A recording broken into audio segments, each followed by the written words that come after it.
Bayangkan korang tengah duduk dalam pawagam sambil layan movie macam biasa. Semua orang dalam tu semuanya tengah fokus dekat skrin. Tapi dalam diam-diam, tanpa orang lain sedar, ada 2 orang penonton dalam tu telah ditembak dalam hall. Movie tu pula terus dimainkan dan penonton terus tengok. Tak ada siapa pun yang sedar apa yang dah jadi dalam tu. Malam tu sepatutnya jadi first date pertama yang menyeronokkan, tapi berakhir dengan satu tragedi yang mengejutkan seluruh negara.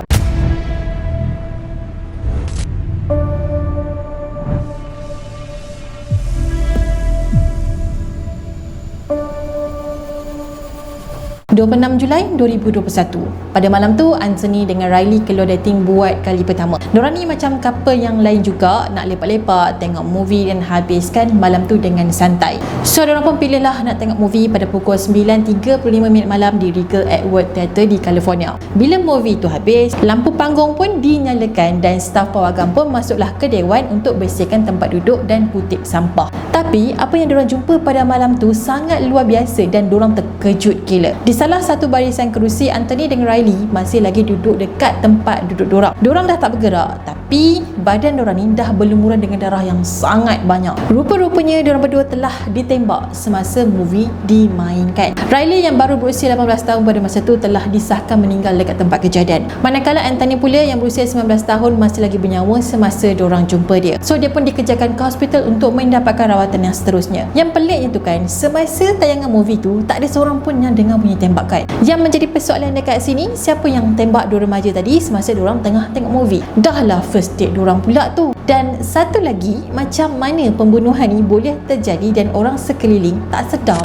So, sebelum Nina cerita dekat korang dengan lebih details, Nina cerita dululah dekat korang siapa Anthony dan juga Riley. Anthony Michael Barajas dilahirkan pada 9 Ogos 2001. Mak dia bernama Catherine dan ayah dia pula bernama Brian. Sejak kecil lagi, parents dia perasan yang Anthony ni adalah budak lain dari yang lain. Dia seorang budak yang mudah mesra dengan semua orang dan bila orang tengok dia je, orang akan cakap budak ni cerdik orangnya. Dan ya, memang betul tekaan keluarga dia bila Anthony merupakan pelajar cemerlang dekat sekolah dia. Dia bukan je berjaya dalam bidang akademik, tapi dia juga merupakan atlet bola sepak dan pernah jadi kapten pasukan. Selain minat dengan sukan, Anthony juga sangat aktif dalam bidang persembahan dan dia berbakat dalam nyanyian. Dah lah handsome, pandai, atlet, boleh menyanyi pula tu. Memang jadi rebutan para gadis dekat sekolah dia lah. Dalam tahun 2019 macam tu, Anthony mula upload video-video dia dekat TikTok. Kebanyakan video-video dia ni, video dia menyanyi, video prank ataupun video sahut cabaran. Dan dalam masa beberapa tahun je, dia mula viral dan dia berjaya kumpul followers seramai 800,000. Tak lama lepas tu, dia pun mulalah berkenalan dengan Riley Goodrich pada awal Julai 2021. Hubungan diorang tu cepat ngam dan serasi. Dalam tempoh yang singkat, diorang jadi sangat rapat.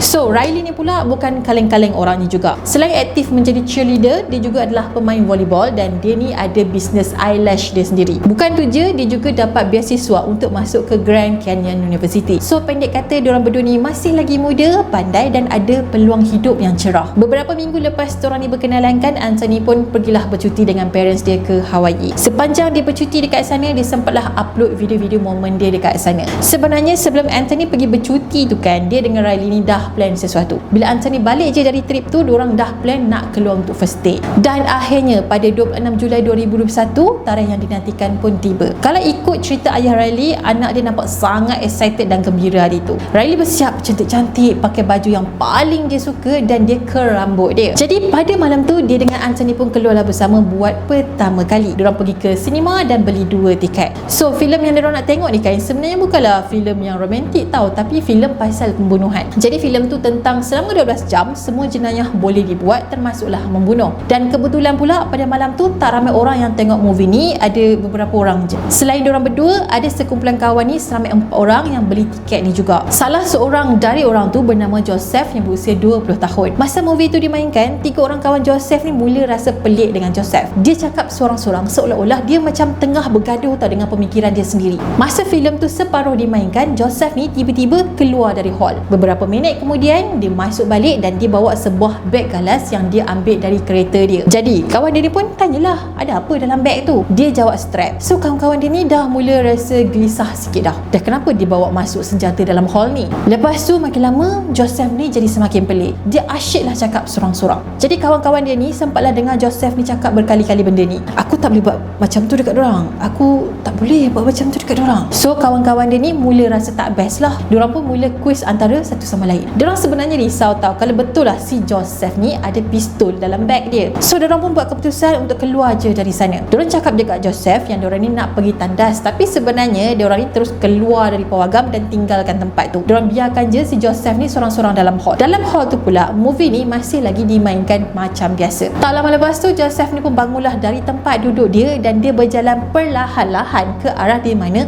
Anthony dengan Riley tengah leka layan movie. Kemudian dia berdiri betul-betul dekat belakang Anthony tau, dan tiba-tiba dia terus tembak Anthony tepat di bahagian belakang kepala. Riley yang terkejut tu kan terus melompat dari tempat duduk dia. Belum sempat dia buat apa-apa, Joseph ni terus halakan pistol dekat Riley pula. Dia tarik picu pistol dan peluru tu pun kena kepala Riley. Dikatakan Riley mati serta-merta. Lepas Joseph dah tembak diorang berdua, dia terus berlari keluar dari pawagam. Dia lari masuk ke dalam kereta dan terus pecuk pergi dari sana. Dalam hall tu pula, movie masih lagi berjalan dan tak ada siapa pun yang sedar ada orang kena tembak. Sampailah movie tu habis dan keluarlah part credit title tu. Masa itulah pekerja ni mula masuk ke dalam hall untuk buat rutin dorang, iaitu bersihkan hall. Dan pada masa inilah mata dorang ni dah tertancap kepada sesuatu yang mengerikan dan dorang takkan lupa sepanjang hayat. Masa tu Riley ni dah pun mati, Anthony pula nyawa-nyawa ikan. Peluru yang ditembak oleh Joseph tadi tu terkena mata Anthony. Staff pun cepat-cepatlah call talian kecemasan dan Anthony pun terus dibawa ke hospital. Anthony masih lagi bertarung dengan nyawa dia masa tu. Dan pada masa yang sama, polis terus mulakan siasatan dan nak cari siapa yang bertanggungjawab tembak Riley dengan Anthony. So, first step yang diorang buat adalah diorang check siapa yang beli tiket pada malam tu. Esok pagi tu, kes ni mula viral di semua platform media dan 3 orang kawan Joseph ni pun datang ke balai polis. Diorang cakap dekat polis yang diorang yakin sangat ini adalah kerja Joseph dan dialah yang tembak couple tu. So, kawan-kawan dia ni lah yang bagi details dekat polis di mana Joseph ni tinggal. Polis pun tak tunggu lama, diorang aim rumah Joseph ni dekat mana dan terus pergi serbu rumah dia pada malam 27 Julai. Masa polis tengah mendekati rumah Joseph ni kan, tiba-tiba diorang nampak Joseph ni tengah lambai-lambaikan pistol dia. Jadi polis dengan hati-hatinya diorang pun tangkap dia. Semasa tangkapan dibuat, polis jumpa pistol dan peluru yang digunakan semasa hari pembunuhan tu. Masa soal siasat ni lah, barulah polis dapat tahu yang couple tu sebenarnya tak ada kaitan langsung dengan Joseph. Diorang tak pernah berjumpa dan tak pernah bersembang pun. Diorang cuma kebetulan tengok movie yang sama pada hari kejadian. Sumpah seram kan kena bunuh dengan stranger macam ni. Keadaan Anthony pula tak berapa nak membaik. Pada 31 Julai, Anthony telah menghembuskan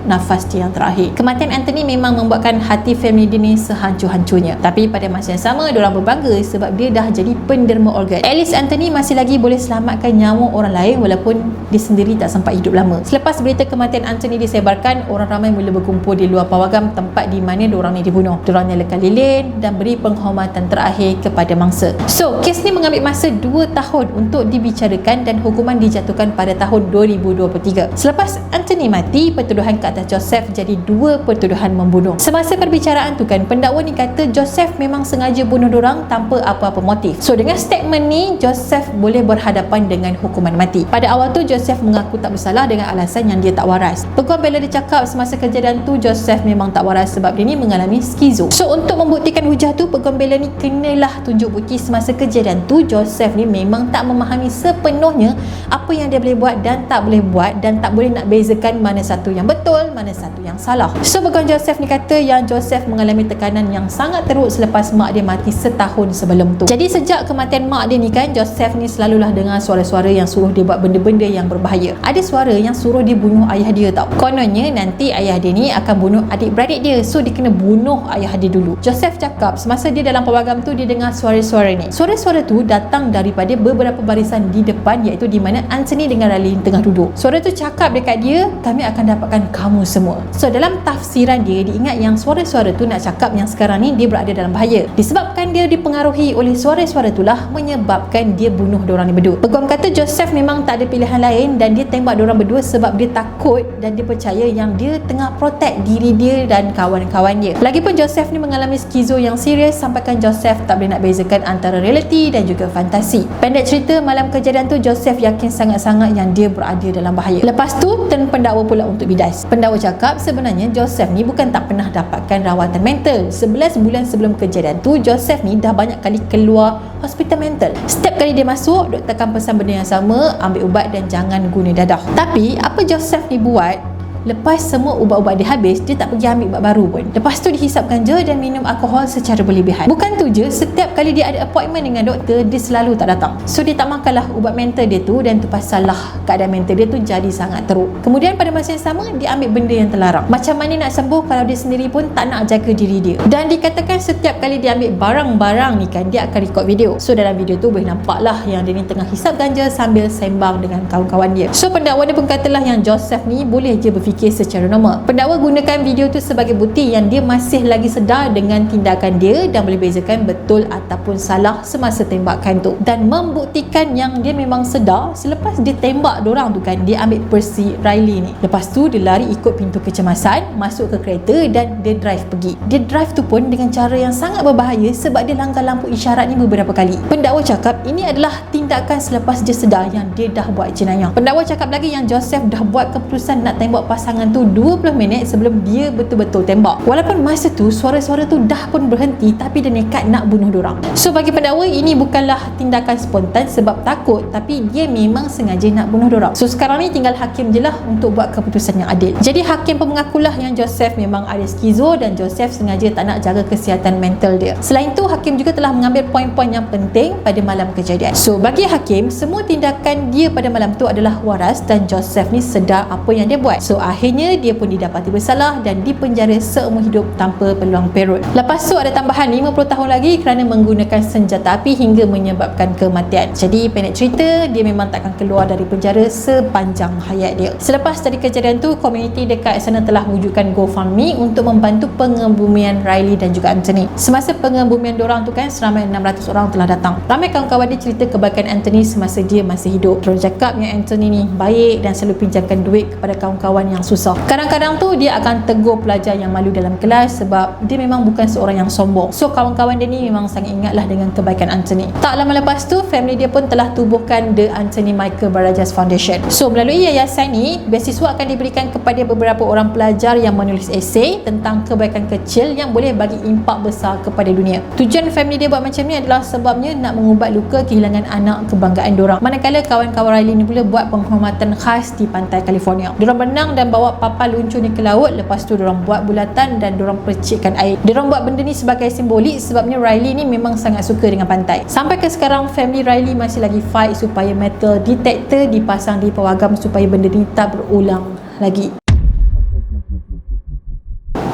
Kesian kan, dorang ni cuma nak keluar dating buat kali pertama tapi tiba-tiba kena bunuh. Dah lah dorang tak kenal pun siapa pembunuh tu dan dorang tak buat salah apa pun. Cuma itulah, dorang ni berada di tempat yang salah pada waktu yang salah. Dalam sekelip mata je dorang ni telah ditembak. So Dina rasa sampai sini sajalah video Dina. Terima kasih sebab sudi tengok sampai habis. Kepada korang yang belum lagi subscribe channel Dina, jangan lupa untuk subscribe, turn on notification, komen dan juga share. Kita akan berjumpa lagi di video yang seterusnya. Bye bye. Assalamualaikum.